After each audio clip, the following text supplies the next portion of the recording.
সবাইকে স্বাগত জানাচ্ছি বিশ্বকাপ নিয়ে ভিউজ বাংলাদেশের বিশেষ আয়োজন বিশ্ব মাতানো বিশ্বকাপে। গতকাল রাত 10টায় শিরোপা প্রত্যাশী দল স্পেন মুখোমুখি হয়েছিল কেপ ভার্দের। পরের ম্যাচে বেলজিয়াম মুখোমুখি হয় মিশরের। সৌদি আরবের সাথে খেলা হয় উরুগুয়ের এবং সর্বশেষ ম্যাচে ইরানের প্রতিপক্ষ ছিল নিউজিল্যান্ড। প্রতিটি ম্যাচই ড্র হয়েছে, যেটি বিশ্বকাপের 68 বছরের ইতিহাসে প্রথমবারের মতো ঘটেছে। সব বিষয় নিয়েই কথা বলবো। আমাদের সাথে আজকে উপস্থিত আছেন ভিউজ বাংলাদেশের চিফ রিপোর্টার হীরা তালুকদার। হীরা ভাই, কেমন আছেন? ধন্যবাদ, ভালো আছি ভাই, গতকাল তো আপনার প্রিয় দল এবং শিরোপারই অন্যতম দাবিদার দল স্পেন মাঠে নেমেছে কেপ ভার্দের সাথে, কিন্তু আসলে গতকাল কি মনে হয় আমরা বিশ্বকাপের প্রথম চমকটা দেখতে পারলাম। সবাইকে অবাক করে দিয়ে কিন্তু আমরা কেপ ভার্দের রূপকথা আমরা দেখতে পেরেছি। সেটা নিয়ে যদি প্রথমে আলোচনা করি, যে সেটা নিয়ে যদি বলতেন যে ম্যাচটা কেমন ছিল। ম্যাচটা যারা দেখেছে তারা আসলে বলতে পারবে যে ম্যাচে স্পেনের তো একচ্ছত্র আধিপত্য ছিলই। পুরা ম্যাচটা আপনি দেখেছেন যে স্পেন যেখানে একের পর এক আক্রমণ করে যাচ্ছিল, সেখানে কেপ ভার্দে পুরাটা টাইমই হচ্ছে তারা ডিফেন্ড করেছে। তো কেপ ভার্দের ডিফেন্ডের সিস্টেমটা একটু আলাদা ছিল। তারা উইং আটকে দিয়েছিল, সরাসরি যে আসবে গোলমুখে গোলপোস্টের দিকে আপনার ইয়েতে ডিবক্সের ভিতরে ওই জায়গাটা পুরাটা কম্প্যাক্ট করা ছিল। তারা 11 জনই আসলে নিচে নামে খেলেছে পুরাটা টাইম। তো সেই দিক থেকে বিচার করলে যে স্পেন চেষ্টা করেছে পুরাটা টাইমই, পুরা 90 মিনিটই আপনি জানেন যে তারা অন টার্গেটে একটা দিয়েছিল যেটা সফট ডিসমিসাল হয়েছিল, যে একদম গোলকিপার ধরেছে। বাকিগুলো অন টার্গেটে কোনো শটই ছিল না কেপ ভার্দের। তো স্পেনের কিন্তু একের পর আক্রমণ, তাদের যে আক্রমণের ধারার বিপরীতে যে কোনো ঘটনা ঘটবে মাঠে, যেটা আমরা দেখেছি যে কুরাসা একটা গোল দিয়েছিল জার্মানিকে নতুন দল হিসেবে, বা ব্রাজিলের খেলায় ব্রাজিল মরক্কো খেলায় মরক্কোই আগে গোল দিয়েছে এবং পুরো ম্যাচে মরক্কোর আধিপত্য ছিল ব্রাজিল ওইভাবে। কিন্তু কালকের ম্যাচটা হ্যাঁ, স্কোর লাইন যদি বলেন যে গোলশূন্য ড্র, তো এই স্কোর লাইন পুরো ম্যাচের চিত্র না। তবে অবশ্যই বলবো এটা হতাশাজনক স্পেনের জন্য। তারা শিরোপা প্রত্যাশী, কেপ ভার্দে একেবারে নবাগত, তারা প্রথম বিশ্বকাপ খেলছে, আফ্রিকান একটা ছোট দ্বীপরাষ্ট্র, তাদের দেশের জনসংখ্যাই মাত্র 5 লক্ষ। তো তারা যে এরকম একটা ম্যাচ খেলবে, বিশেষ করে ধন্যবাদ দিতে হয় তাদের গোলকিপারকে, হ্যাঁ, যারা তার অসাধারণ সেভ কিছু ভজিনহা তাকে নিয়ে কিন্তু বেশ আলোচনা ভজিনহা হচ্ছে। তো আজকে সারা ওয়ার্ল্ডে স্টার হয়ে গেছে। কারণ আমরা তার দেখেছি যেভাবে তিনি ডান দিকে ঝাঁপিয়ে পড়ে, বাম দিকে ঝাঁপিয়ে পড়ে, তারা এয়ারের বলগুলো যেভাবে ফ্লিক করে দিয়েছে। একটা বল আপনি জানেন যে এর মধ্যে একটা বল ছিল যেটা বারে লাগছে। হ্যাঁ, স্পেনের কালকে ভাগ্যও খারাপ, একের পর এক বল তিনি সেভ করতেছিলেন, বারে লাগছে, তাদের গায়ে লাগছে, এইভাবে করে গোলগুলো হয় না। গোলগুলো যে সব আমি যদি ধরেন ওর মধ্যে 40%ও ধরি, তাইলেও হয়তো কালকে 5-6টা গোল হয়ে যেত, একটা হয় না। তো এটা তাদের ব্যাড লাক ছিল। হ্যাঁ, প্রথম ম্যাচে অনেক সময় এমন ঘটনা ঘটে। আজকে যেটা বললো যে আলজেরিয়ার কোচও আজকে বলছে যে প্রথম ম্যাচে সবার ক্ষেত্রে এই ঘটনা ঘটতে পারে। আপনি জানেন যে গত বছর প্রথম ম্যাচে সৌদি আরবের বিশ্ব চ্যাম্পিয়ন আর্জেন্টিনা সৌদি আরবের কাছে 2-1 গোলে হেরে শুরু করা, তারা কিন্তু পরে শিরোপাই জিতেছে। তো এইটা আমার কাছে রেজাল্টটা আমার কাছে, হ্যাঁ, এটা অবশ্যই অপ্রত্যাশিত রেজাল্ট স্পেনের জন্য, কিন্তু এইটা দ্বারা সব কিছু শেষ হয়ে গেলে এটা আমার কাছে মনে হয় না।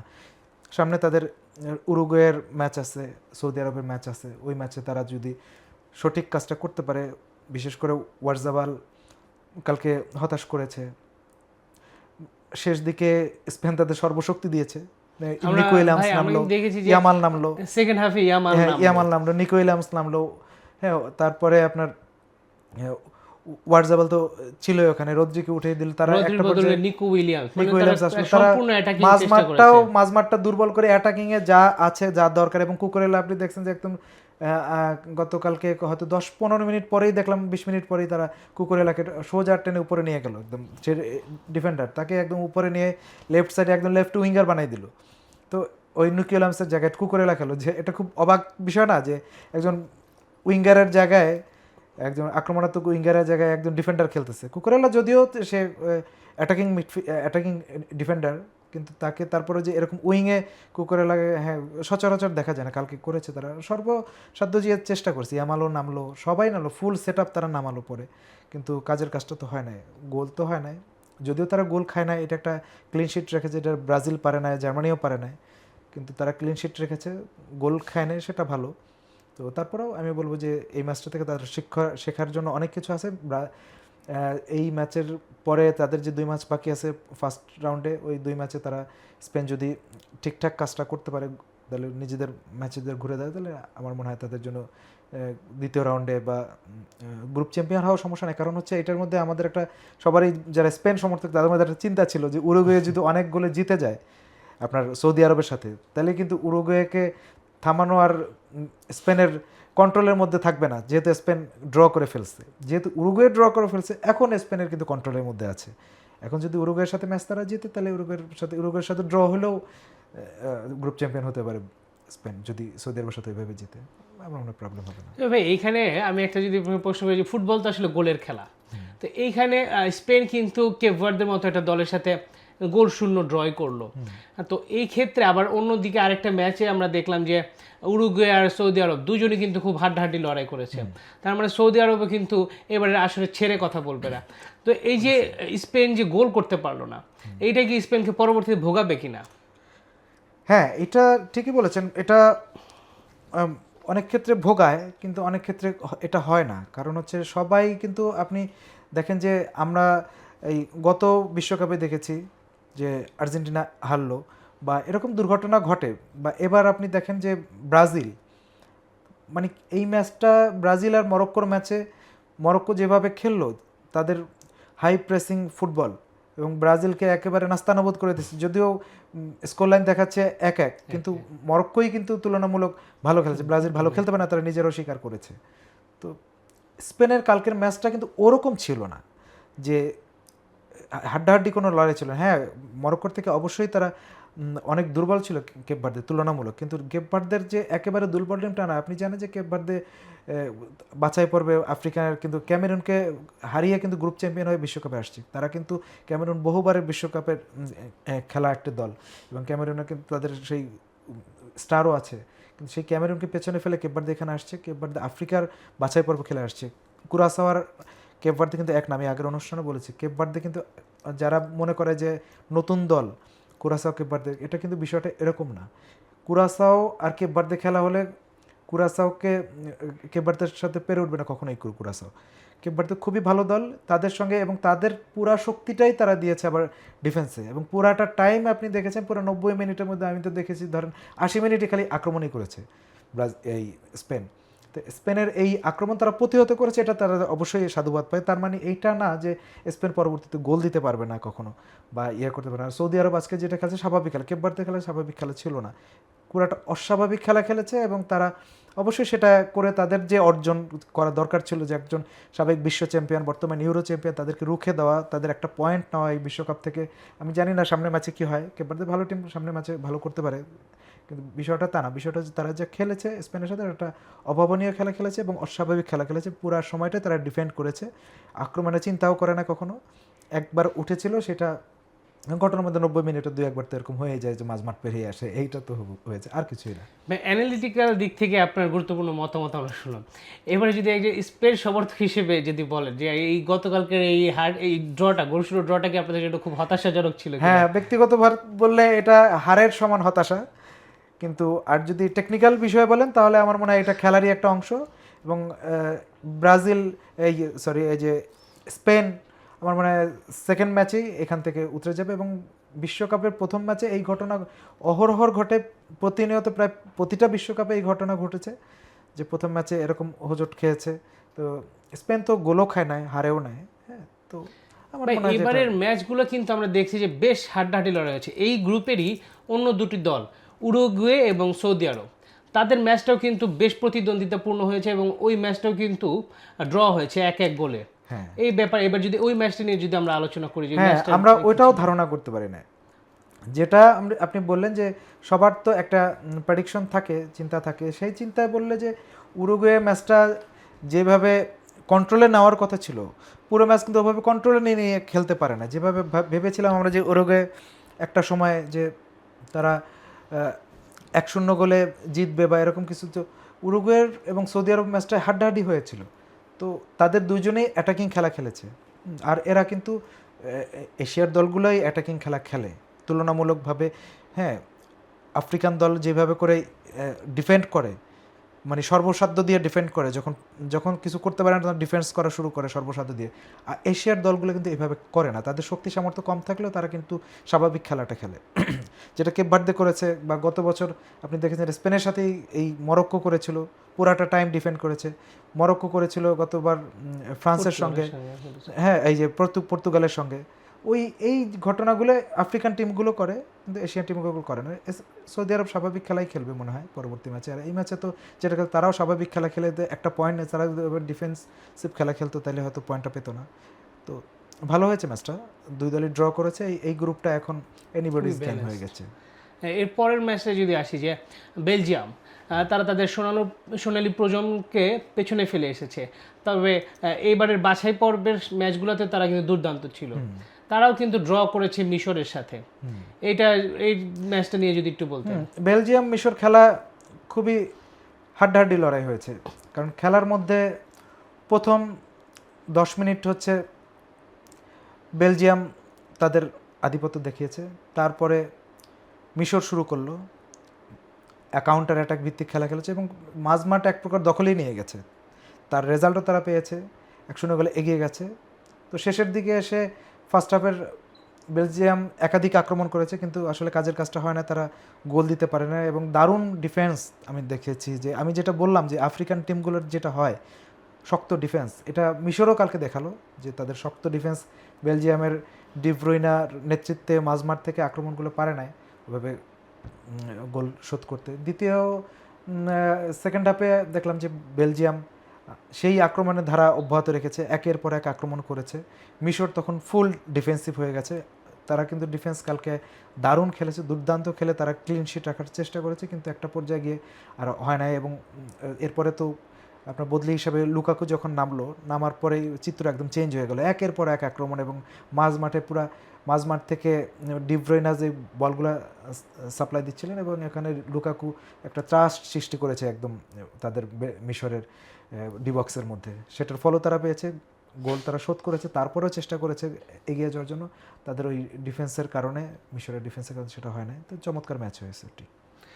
আজকে এরপরে যদি সর্বশেষ ম্যাচটাতে আসে, আজকে ভোরে যেটা হয়েছে ইরানের সাথে নিউজিল্যান্ডের সেই ম্যাচটা, কাগজে কলম ইরান কিন্তু কিছুটা শক্তিশালী, কিন্তু তারপরেও কিন্তু এই ম্যাচটা 2-2 গোলে ড্র হয়েছে। এই ম্যাচটার ব্যাপারে যদি বলতেন যে কেন, কি হলো? হ্যাঁ, এইখানে তো আমরা দেখেছি কালকে সকালের নিউজে, কালকে রাতের নিউজে দেখেছি যে ইরান যখন গেছে খেলতে আপনার লস অ্যাঞ্জেলসে, তো যাওয়ার সময় তাদেরকে একটা জায়গায় চেকিংয়ের কথা বলে প্রায় 5 ঘন্টা আটকে রাখলো আমেরিকান প্রশাসন, ওখানকার লোকাল প্রশাসন। তো 5 ঘন্টা আটকে থাকার পরে তারা হয়তো কিছু আগে গেছে, 7-8 ঘন্টা আগে যাওয়ার চেষ্টা করেছে, সেখানে তাদের 5 ঘন্টা ওখানে আটকে রেখেছে। এরকম একটা মানসিক প্রেশারের মধ্যে তারা খেলতে গেল। ওই প্রেশার থেকে উতরে স্টেডিয়ামে গিয়ে রেস্ট নিয়ে তারপরে খেলাটা তাদের জন্য খুব ডিফিকাল্ট ছিল, এক ধরনের মানসিক চাপ। তাদের খেলতে আসতে হচ্ছে আরেক দেশ থেকে, এবং খেলার পরেই আবার এই খেলার শেষ হওয়ার সঙ্গে সঙ্গে আমেরিকার লোকাল প্রশাসন বললো, যে ক্যালিফোর্নিয়া প্রশাসন বললো যে আপনারা চলে যান মেক্সিকোতে, আপনাদের এখানে থাকা যাবে না। তারা রাতে স্টে করার কথা ছিল, তাও স্টেও করতে দেয় না, ওখানে থাকতেও দেয় না। তো এরকম একটা মানসিক চাপের থেকেও এটা আজকে ইরানের ক্যাপ্টেন, ইরানের কোচ, তারাও এটা বলেছে যে আমাদের মতন এত দুর্ভাগা দল, এত মানে হেনস্থার শিকার কেউ হয় না কোনোদিন বিশ্বকাপের ইতিহাসে, আমরা যেটা হচ্ছে এবার। তো এই সিচুয়েশনে ইরান যে 2-2 গোলে ড্র করেছে, এটা বিশাল ব্যাপার। দুইবারই ইরান পিছিয়ে থেকে কিন্তু গোল শোধ করেছে। শুরুতে নিউজিল্যান্ড এগিয়ে গিয়েছিল, তারপরে সেকেন্ড হাফে এসে তারা গোল শোধ করলো, তারপরে নিউজিল্যান্ড আবার গোল দিল, সেটা তারা আবারও শোধ করলো। তারপরে আর ইরানের আর ওই স্ট্যামিনা আসলে ধরে রাখাই আসলে ডিফিকাল্ট হয়ে গেছিল, এনার খেলা দেখে মনে হচ্ছিল।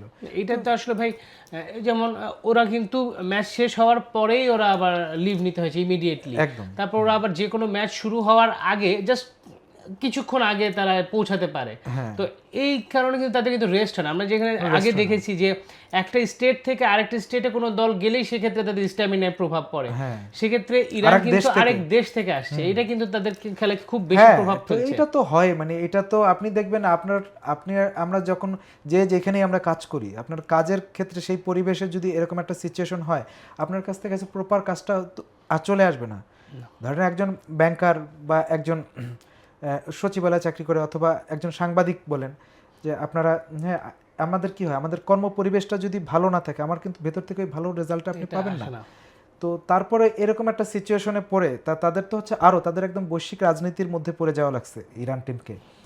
তো তারপরেও তারা যতটুকু খেলেছে আমি বলবো যে অবশ্যই যথেষ্ট ভালো খেলেছে। তাদের পরবর্তী ম্যাচ আছে মিশরের সঙ্গে, বেলজিয়ামের সঙ্গে। তো বেলজিয়াম তো ভালো টিম, তারা খেলেছে, মিশরও ভালো টিম। সেইখানে ইরান তাদের সাধ্য মতন, হ্যাঁ তাদেরও এই প্রথম ম্যাচ ছিল। প্রথম ম্যাচে বললাম যে প্রথম ম্যাচে আসলে ওইভাবে করে আপনি বিশ্লেষণ করতে পারবেন না সব কিছু, কারণ অনেক ধরনের ব্যাপার থাকে। স্পেনের ক্ষেত্রে যেটা হয়েছে এক ধরনের, ইরানের ক্ষেত্রে অন্য ধরনের। তো দ্বিতীয় ম্যাচে আমার মনে হয় তারা এই জিনিসটা তারা তো কিছুটা হলে অভ্যস্ত হয়ে যাবে এখন, কিভাবে আসবে ম্যাচের আগে, এসে আবার খেলে চলে যাবে। এটা অভ্যস্ত হয়ে গেলে আমার মনে হয় দ্বিতীয় ম্যাচ থেকে তারা ঘুরে দাঁড়াবে। ধন্যবাদ হীরা ভাই। আমরা শুনলাম পূর্ববর্তী ম্যাচগুলো নিয়ে। এবারে আগামীকাল কিন্তু বেশ কয়েকটি গুরুত্বপূর্ণ ম্যাচ আছে, যেখানে বেশ কয়েকজন তারকা এবং মহাতারকারা মাঠে নামবেন। জানিয়ে দিব কাদের কাদের ম্যাচ আপনারা দেখবেন আগামীকালকে। দিবাগত রাত 1টার সময় ফ্রান্স মুখোমুখি হবে সেনেগালের। এরপরে ভোর 4টের দিকে ইরাক মুখোমুখি হবে নরওয়ের। ভোর 7টার সময় আর্জেন্টিনা, যারা ডিফেন্ডিং চ্যাম্পিয়ন, তারা মুখোমুখি হবে আলজেরিয়ার। শুধু এখানেই শেষ নয়, এরপর সকাল 10টার সময় অস্ট্রিয়ার মুখোমুখি হবে জর্ডান। আর রাত 11টার সময় পর্তুগাল খেলবে ডিআর কঙ্গোর বিপক্ষে। অর্থাৎ আগামীকালকেই কিন্তু লিওনেল মেসি এবং ক্রিশ্চিয়ানো রোনালদোর মতো কিংবদন্তিদের আমরা দেখতে পাবো। এছাড়াও কিলিয়ান এমবাপ্পে, যাকে বিশ্বকাপের মহাতারকা বলা চলে, সাথে আর্লিং হালান্ড, যার অভিষেক হচ্ছে বিশ্বকাপে, তাদের খেলাও আমরা দেখতে যাচ্ছি। এ ব্যাপারে আমরা আলোচনা করব। চলুন জেনে নেই বিস্তারিত। হীরা ভাই, আগামীকালকের দিনটা কিন্তু খুবই গুরুত্বপূর্ণ। আগামীকালকে বলতে গেলে যে প্রায় মহাতারকাদের একটা দৈরত আমরা দেখতে যাচ্ছি। Cristiano Ronaldo, Lionel Messi, Kylian Mbappe বা আর্লিং হালান্ড, সবাই কিন্তু আগামীকাল মাঠে নামছে। এখানে আরেকজনের কথাও একটু মেনশন করে দিই, যেমন সাদিও মানে, তিনিও কিন্তু সেনেগালের অনেক বড় সুপারস্টার, আফ্রিকার সুপারস্টার। তো সবার খেলা আমরা কিন্তু কালকে দেখতে যাচ্ছি। কালকের দিনটা খুব ইন্টারেস্টিং হবে।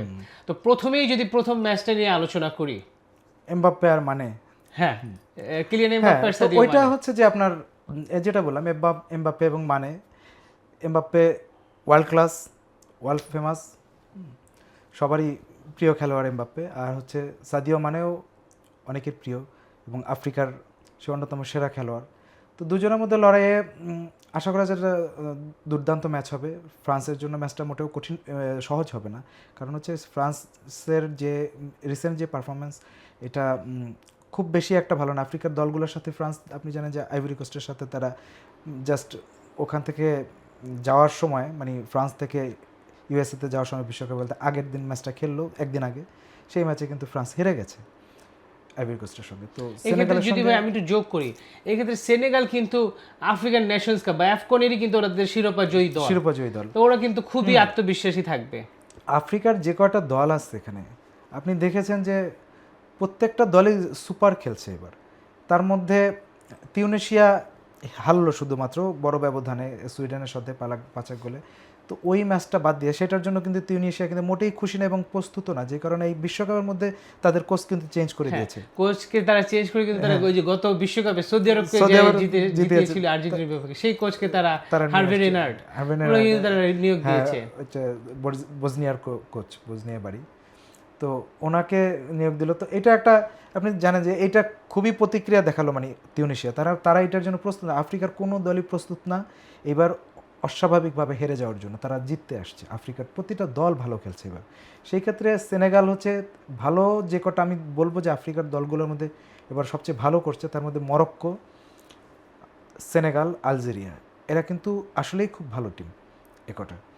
তো এই সেনেগাল আর আইভরি কোস্টও যথেষ্ট ভালো খেলছে এবার।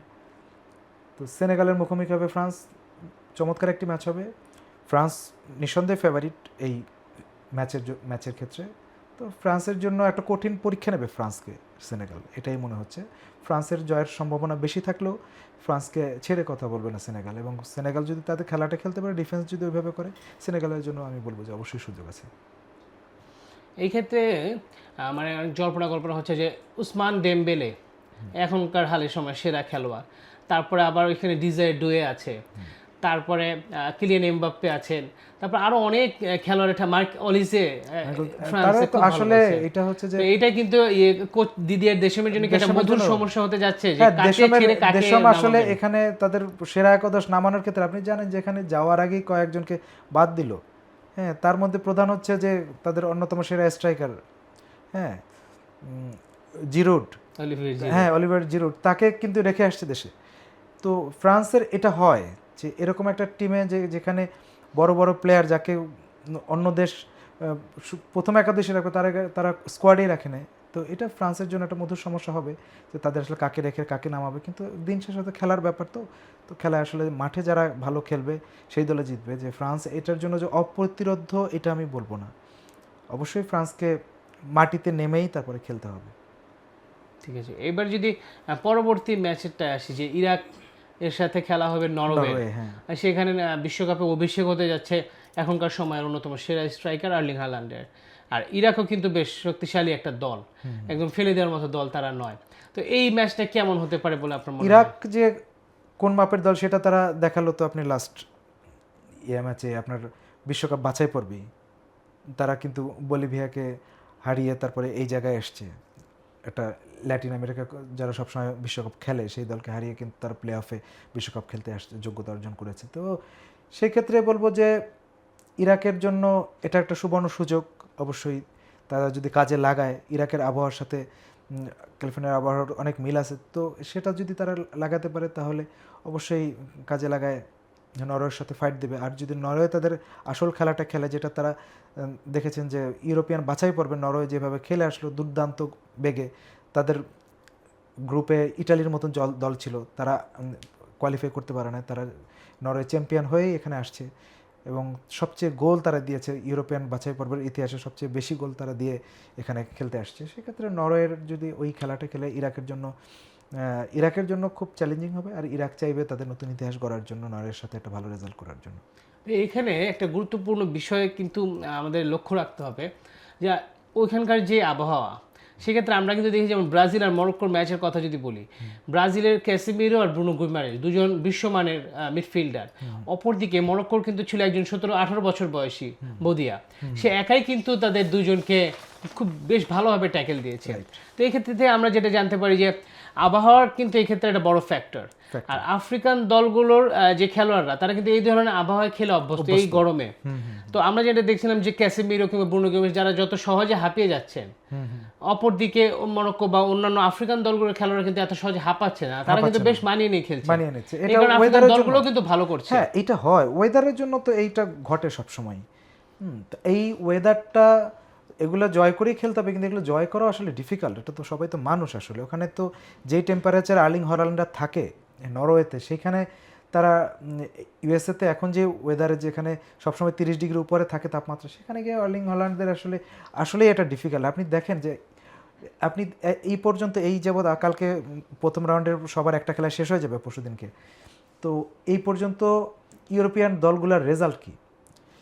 সুইডেন ছাড়া ওই দিন একটা ঘটনাক্রমে হয়ে গেছে, ওইটা ছাড়া ওই ম্যাচ বাদ দিলে আপনি ইউরোপিয়ান এমনকি স্পেন পর্যন্ত ধরাশায়ী, যেটা আমরা শুনছিলাম ইউরোপিয়ান ডমিনেন্স, সেটা কিন্তু এই টুর্নামেন্টে দেখছি না এখন পর্যন্ত। আজকে পর্যন্ত আমরা কথা বলছি, এই পর্যন্ত ল্যাটিন আমেরিকার কোনো দল এই টুর্নামেন্টে জিতে নেই। সেখানে ব্রাজিলেরও খেলা শেষ হয়ে গেছে, উরুগুয়ের শেষ হয়ে গেছে খেলা, ইকুয়েডরের মতন দলের খেলা শেষ হয়েছে। তারা কিন্তু কেউ জিততে পারে না। এখান থেকে যদি একটা কথা, এটা কিন্তু আর্জেন্টিনার সেই 74 বিশ্বকাপের সময় এটা পুনরাবৃত্তি করার একটা সুযোগ, ওরা যদি জিততে পারে, রিকভারি করার। হ্যাঁ, এইখান থেকে প্রথম ওই বিশ্বকাপে প্রথম অনেকগুলা ম্যাচ এরকম হয়েছিল, প্রায় 5-6 দিন হওয়ার পরে কেউ জিততে পারে না ম্যাচ। প্রথম ম্যাচটা জিতে ল্যাটিনদের মধ্যে প্রথম ম্যাচটা জিতে আর্জেন্টিনা। আজকে একটা তাদের সুবর্ণ সুযোগ আছে সেই ঘটনার পুনরাবৃত্তি। আমরা তো দেখছি যে এবছর নতুন রেকর্ড হয় না, ঘটনার পুনরাবৃত্তির একটা বিশ্বকাপ। যে আজকে আপনাকে বললাম যে গত রাতে, আপনি বললেন যে গত রাতে, একটু আগে বলতেছিলেন যে গত রাতে সবগুলো 4টা ম্যাচই ড্র হয়েছে, যেটা প্রায় 68 বছরের ইতিহাসে প্রথম ঘটনা। আমরা এবার সব পুনরাবৃত্তি এবং একই দিনে, সেই 68 বছর আগে 15ই জুন, গতকাল কিন্তু 15ই জুন কিন্তু একই ঘটনা ঘটেছে, একই তারিখে। এবং আজকে আপনি যেটা বলেন যে কোনো ম্যাচ এখন পর্যন্ত ল্যাটিনরা জিতে নাই, প্রায় 5 দিন হয়ে যাচ্ছে। এইবারও কিন্তু 5ম দিনের মাথায় কিন্তু হবে এই আর্জেন্টিনার ম্যাচ। তো একটা সুযোগ রয়েছে আর্জেন্টিনা যদি এটা ম্যাচটা জিততে পারে, তো এটাই আর কি, যে এখানে ল্যাটিন দলগুলো এবং ইউরোপিয়ান দলগুলো তুলনামূলক কিন্তু ভালো করছে না, ওয়েদারের কারণে কিনা জানি না। হ্যাঁ, কেন করছে না এবার, এখন পর্যন্ত করছে না। হয়তো তারা ধীরে ধীরে মানিয়ে নেবে এই পরিবেশের সঙ্গে এবং তারপরে তারা হতে পারবে। সেই ক্ষেত্রে আমি বলবো যে নরওয়ে এবং ইরাকের ম্যাচটা হাড্ডাহাড্ডি লড়াই হতে পারে, যদি ইরাক যদি তাদের সঠিক খেলাটা খেলতে পারে এবং কার্যকরী খেলাটা খেলতে পারে, তাহলে হাড্ডাহাড্ডি, নতুবা নরওয়ে হয়তো জিতে যাবে। এবারে যদি পরের ম্যাচটাতে আসি, বিশ্ব চ্যাম্পিয়ন আর্জেন্টিনা, ডিফেন্ডিং চ্যাম্পিয়ন যারা, তাদের কাছে ওই যে বললেন 74 সালের বিশ্বকাপের সেই পুনরাবৃত্তি করার সুযোগ, মাঠে নামতে যাচ্ছে তারা আলজেরিয়ার বিপক্ষে। আলজেরিয়া কিন্তু একটা আফ্রিকান দেশ, তারাও কিন্তু সেই একই ধরনের আবহাওয়ায় একই হিটে খেলে অভ্যস্ত। তো আপনার কি মনে হয় আর্জেন্টিনা কি এক্ষেত্রে হোঁচট খাবে, নাকি তারা সেই ইতিহাসের পুনরাবৃত্তি করতে পারবে? দেখেন, আর্জেন্টিনা দল খুবই ভারসাম্যপূর্ণ। তাদের দলে একজন ক্যাপ্টেন আছে, লিওনেল মেসি। এরকম একজন দলের নেতা সামনে রেখে এবং এরকম একজন দক্ষ মাঝি যখন হাল ধরে, তখন আসলে তাদের যাদের ওটামেন্ডি আছে, তারপরে ধরেন রোমেরো আছে, এদের মতন প্লেয়াররা ভেতর থেকে খেলা বিল্ড আপ করাটা নিচ থেকে খুব বেশি একটা প্রবলেম না। আর্জেন্টিনার জন্য সেই ঘটনার পুনরাবৃত্তি করাটা আমার মনে হচ্ছে যে মোটেই খুব বেশি একটা চ্যালেঞ্জিং হবে না। তারা যদি আসলে এই পরিবেশের সাথে মানান খাপ খেয়ে যদি ওই খেলাটা খেলতে পারে, তাহলে আর্জেন্টিনার জন্য সুবর্ণ সুযোগ। এবং আমরা সবাই জানি যে আর্জেন্টিনা আসলে আলজেরিয়ার সাথে ম্যাচ খেলতে শুধু আসে না, এখানে কিন্তু বিশ্বকাপ জিততে এসছে এবং তারা শেষ পর্যন্ত যেতে চায়, তারা ফাইনালে যেতে চায়। তো সেই ক্ষেত্রে তাদের পথে যেই 3টা ম্যাচ প্রথম রাউন্ডে রয়েছে, সেই ম্যাচ 3টা তারা চাইবে জিততে। এবং সেই ক্ষেত্রে আর্জেন্টিনা তাদের প্রথম ম্যাচেই চাইবে ভালো কিছু করার জন্য, যাতে কোনো প্রবলেম না হয় পরবর্তীতে। কিন্তু প্রথম ম্যাচটা তার জন্য একটু কঠিন হবে, কারণ হচ্ছে যেটা বললেন যে আলজেরিয়া আফ্রিকান টিম, তারা মরক্কোর পাশের একটা দেশ, সেই একই পরিবেশে একই ঘরানায় বড় হওয়া একটা দল। এবং তারাও দেখেছে যে খুবই মাঝমাঠ কিন্তু মরক্কোর মতনই প্রায়, যে খুবই শক্তিশালী। অন্যান্য আফ্রিকান দলগুলো কি করে, যারা একটু ছোটো দল আফ্রিকার বা করে, যে তাদের ডিফেন্স দিয়ে খেলে, মিশর বা কেভার দিয়ে যেটা খেললো, কিন্তু আলজেরিয়া কিন্তু অ্যাটাকিং খেলাটা খেলে সেই মরক্কোর মতনই। তো ম্যাচটা জমজমাট হবে, মেসিদের জন্য সুযোগ রয়েছে ম্যাচ জেতার, কিন্তু কঠিন হবে না এই সুযোগ কাজে লাগানো তাদের জন্য। অবশ্যই মাঠের খেলায় জিতে তারপরে আসতে হবে। গত বিশ্বকাপের আর্জেন্টিনার অনেকগুলো জয়ের নায়ক অ্যানহেল ডি মারিয়া, তিনি এবারে নাই দলে, তাকে কি খুব বেশি মিস করা হবে এবার? অবশ্যই তার জায়গায় রদ্রিগো ডি পল খেলে। রদ্রিগো ডি পল যদি মাঝমাঠ থেকে ওইভাবে, আপনি জানেন যে সবচেয়ে ভালো রদ্রিগো ডি পল হচ্ছে পাসটা দেয় মেসিকে। সে যদি এই পাসটা যদি কার্যকরীভাবে দিতে পারে, ডিমেরিয়ার এই জায়গাটা তারা অবশ্যই আমার মনে হয় তারা ফুলফিল করতে পারবে। সে যদি সেটা ফুলফিল করতে পারে, মেসি পর্যাপ্ত পাস পাবে। মেসি পর্যাপ্ত পাস পেলে কী হয় আপনি জানেন, যে কোনো দলের কোনো ডিফেন্সই, পৃথিবীর কোনো ডিফেন্সই তার সামনে ডিফেন্স থাকে না তখন এটাই আমরা দেখবো আসলে সেটা কতটা তারা কার্যকরী করতে পারে ডিপল এবং মেসি জুটি। বয়স কি, মেসির যে বয়স, এই বয়স কি এক্ষেত্রে ফ্যাক্ট হবে? মেসির খেলা এখন পর্যন্ত ওইভাবে দেখি না ফ্যাক্ট বয়স। তো মেসি এখনও সে আগের মতনই আছে। এর প্লাস হচ্ছে যে মেসি কিন্তু ইন্টার মায়ামির হয়ে খেলে, অর্থাৎ সে কিন্তু এই আমেরিকান পরিবেশটা, এই মাঠটাকে কিন্তু সে ভালোভাবে এটা চিনে। খুব ভালো বলেছেন আপনি। হ্যাঁ, তো আমার এটা খেয়ালই ছিল না, সে তো ইউএসএতেই খেলে। তো মেসির আমরা দেখেছি যে ইউএসএতে খেলা হচ্ছে ফুটবল বিশ্বকাপ, মেসি ইউএসএতে খেলে। ইউএসএর প্লেয়াররা যেভাবে করে আবহাওয়ার সাথে মানিয়ে তাদের নিজেদের দেশে খেলাটা এবার খেলছে, ঠিক একইভাবে মেসি খেলবে। অন্তত আর্জেন্টাইন প্লেয়ারদেরও একমাত্র মেসি খেলবে, কারণ সে হচ্ছে সকার লিগ খেলে। তো সকার লিগে যারা খেলে তারা তো অবশ্যই এখানে প্রিভিলাইজ পাবে, এবং সেক্ষেত্রে আমার মনে হয় মেসি আলাদা একটা বাড়তি সুবিধা পাবে। এবং যেটা ডিপল এবং মেসি জুটি যদি ওই কার্যকারিতা দেখায়, তাহলে আলজেরিয়ার জন্য আসলে ডিফিকাল্ট হবে তাদেরকে পুরো 90 মিনিট আটকে রাখা। এরপরে যদি পরের ম্যাচটা আসবে, পরের ম্যাচটা 10টার দিকে, সেই ম্যাচটা হবে অস্ট্রিয়ার সাথে জর্ডানের। হ্যাঁ, ওই ম্যাচটা কাগজে কলমে অস্ট্রিয়া নিঃসন্দেহে শক্তিশালী দল। ওই ম্যাচটার কি হতে যাচ্ছে? মানে অস্ট্রিয়া কাগজে কলমে অনেক ভালো টিম। এমনিতেও অস্ট্রিয়া ইউরোপিয়ান বাছাই পর্বেও তাদের গ্রুপে চ্যাম্পিয়ন হয়ে আসছে। অস্ট্রিয়া চাইবে অবশ্যই ম্যাচ জিততে। আপনি জানেন যে জর্ডান এবারে প্রথম বিশ্বকাপ খেলছে, তাদের জন্য এশিয়ান দল হিসেবে আমাদের শুভকামনা থাকবে জর্ডানের জন্য। জর্ডান কিন্তু একদম ফেলে দেওয়া দল না, জর্ডান যথেষ্ট ব্যালেন্স টিম। এশিয়ার কোয়ালিফাই করে যাওয়া এই জর্ডান অবশ্যই ভালো টিম। তারা কিন্তু পুরা বাছাই পর্বে সেটা দেখিয়েছে, এবং জর্ডান যদি তাদের নিজেদের খেলাটা খেলতে পারে, ম্যাচটা অস্ট্রিয়ার জন্য মানে এককভাবে একদম ফুল কন্ট্রোলে নিয়ে নেবে এরকম বলা আসলে যায় না। ম্যাচটা অবশ্যই জমজমাট হবে, এবং মনে হচ্ছে যে দুই দলেরই সম্ভাবনা আছে। অস্ট্রিয়ার একটু বেশি থাকলেও জর্ডানের সম্ভাবনা আছে। আচ্ছা, এবার যদি মেসির মেসি বয়স এর সূত্র ধরেই যদি নিয়ে আসি, আরেকজন বয়স্ক এবং কিংবদন্তি খেলোয়াড় কিন্তু এই বিশ্বকাপে আছেন, ক্রিশ্চিয়ানো রোনালদো, যিনি বয়সকে হার মানিয়ে এখনও সৌদি প্রো লিগে খেলে যাচ্ছেন। তো তার দল পর্তুগাল কিন্তু মাঠে নামতে যাচ্ছে। পর্তুগালকে এবার বলা হয় যে পর্তুগালের সোনালী প্রজন্ম। তো তারা কিন্তু খুবই ভালো করার শিরোপারই একটা দাবিদার এইবারের বিশ্বকাপে। আপনার কি মনে হয় পর্তুগাল এবার ডিআর কঙ্গোর সাথে তাদের প্রথম ম্যাচ, সেটা কি তারা জিততে পারবে? পর্তুগালের খেলা ডিআর কঙ্গোর সাথে, যেটা আমি বললাম যে পর্তুগাল তো এবার তারাও পর্তুগালও কিন্তু এবার শিরোপা জিততে আসছে। হয়তো মেসির জন্য যেমন খেলে পুরো আর্জেন্টিনার দল, রোনালদোর জন্য পুরো পর্তুগাল খেলে। তো রোনালদো মেসি তো একটা বিশ্বকাপ পেল, রোনালদো তো পায়নি এখনও। তার জন্য কিন্তু পুরা দলটা এবার ঝাঁপিয়ে পড়বে। তাদের কোচও এটা বলেছে যে আমরা মেসির জন্য গত বছর 2022 সালে যে আর্জেন্টিনা যেভাবে খেলছে, এবার রোনালদোর জন্য পুরো পর্তুগাল খেলবে। তো সেটা যদি হয় তাহলে তো পর্তুগালের জন্য এই ম্যাচটা খুবই গুরুত্বপূর্ণ, প্রথম ম্যাচ তাদের। ডিআর কঙ্গো অনেক ভালো টিম। ডিআর কঙ্গো ফিফা র্যাঙ্কিংয়ে কিন্তু অনেক আগানো, এবং এই ফিফা র্যাঙ্কিংয়ের কারণেই তারা কিন্তু প্লে অফ ডাইরেক্ট সরাসরি প্লে অফ খেলে আসছে। তো সেই ডিআর কঙ্গো যদি কালকে তাদের ডিআর কঙ্গো কিন্তু আমরা দেখেছি যে ওই ডিফেন্স নির্ভর খেলা খেলে, ওইটা যদি খেলে ডিফেন্স এবং আক্রমণ, তাদের মাঝমাঠ খুব একটা ভালো মনে হয় না। ডিফেন্স থেকে যদি সরাসরি ওইভাবে করে আক্রমণে হঠাৎ চলে, তারা পুরো ম্যাচেই চেষ্টা করবে যে কাউন্টার অ্যাটাক ভিত্তিক খেলার এবং গোল করে সেটা ডিফেন্ড করার পুরাটা টাইম, এই টেন্ডেন্সি তাদের মধ্যে থাকবে। যদি সেটা করতে পারে তাহলে ডিআর কঙ্গোর জন্য ভালো সুযোগ আছে ম্যাচে ড্র করার অন্তত, বা জেতার, যেটাই হোক। আর রোনালদোর পর্তুগাল, আমি বললাম যে এখন বিশ্বের অন্যতম সেরা দল। তারা যে কোনো বারের তুলনায় এবার অনেক বেশি শক্তিশালী। তারা সেই শক্তি সামর্থ্য নিয়েই আমেরিকায় গেছে বিশ্বকাপ জেতার জন্য। যদি সেটাই হয়, তাদের আসল খেলাটা যদি খেলতে পারে পর্তুগাল, ডিআর কঙ্গো তাদের জন্য কোনো বিষয় না। ধন্যবাদ ভাই, ধন্যবাদ সবাইকে। এই ছিল আজকের মতো। আগামীকাল 17 জুন, তারিখটা মনে রাখুন, কারণ আগামীকালকেই Lionel Messi, Kylian Mbappe, Cristiano Ronaldo, Erling Haaland সহ অনেক মহাতারকা মাঠে নামতে যাচ্ছেন। তারা কি জিতবেন নাকি হারবেন? তাদের দলগুলো কি প্রথম ম্যাচটা জয় করবে? জানিয়ে দিন এ ব্যাপারে আপনার মতামত। ধন্যবাদ।